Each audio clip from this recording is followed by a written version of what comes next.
आपल्या सगळ्यांना माहिती आहे की मे महिन्याच्या शेवटी मे, जून, जुलै, ऑगस्ट आणि आज सप्टेंबर अखेर या राज्यामध्ये खूप मोठ्या प्रमाणामध्ये अतिवृष्टी झालेली आहे। पहिली अतिवृष्टी ही विदर्भामध्ये त्याचा फटका जास्त बसला, त्यानंतर विदर्भ आणि मराठवाडा आणि आज संपूर्ण राज्यामध्ये त्या अतिवृष्टीचा फटका हा माझ्या शेतकऱ्यांना बसलेला आहे। त्यांच्या पिकांना खूप मोठं नुकसान हे राज्यामध्ये झालेलं आहे। जर राज्याचा संपूर्ण जर विचार केला तर साधारणतः जवळजवळ 70 लाख एकर पिकाचं नुकसान हे राज्यामध्ये झालेलं आहे। खूप मोठ्या प्रमाणामध्ये त्यांची नदीकाठची, ओढ्याकाठची जी जमीन आहे ती जमिनीची माती सकट सगळी जमीन माती वाहून गेलेली आहे। अनेक पशुधन हे त्यामध्ये त्यांचं नुकसान झालेलं आहे। अनेक घरामध्ये पाणी गेलेलं आहे, घराची खूप मोठ्या प्रमाणामध्ये पडझड झालेली आहे।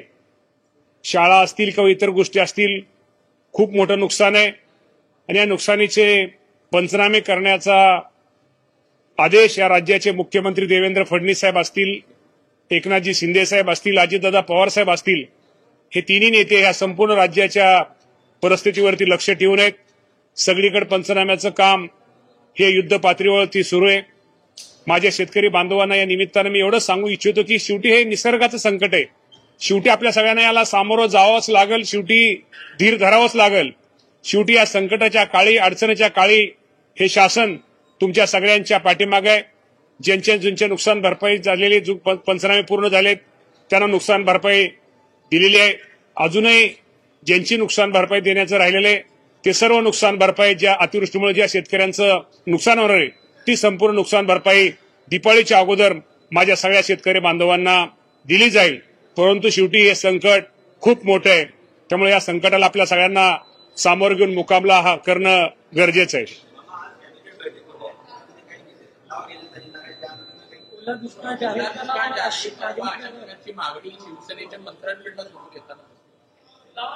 मागणी 100% शेतकऱ्यांची आहे। कुठलाही निर्णय घेताना किंवा कुठलाही निर्णय करताना शेवटी केंद्र सरकारचे निकष काय आहेत, राज्य सरकारचे निकष काय आहेत, शेवटी हे निकष बघून, पण हे निकष बघण्यापेक्षा जो अडचणी झालेल्या शेतकऱ्याला मदत मिळाली पाहिजे, त्याला मदत झाली पाहिजे, ही शेवटी शासनाची भूमिका आहे।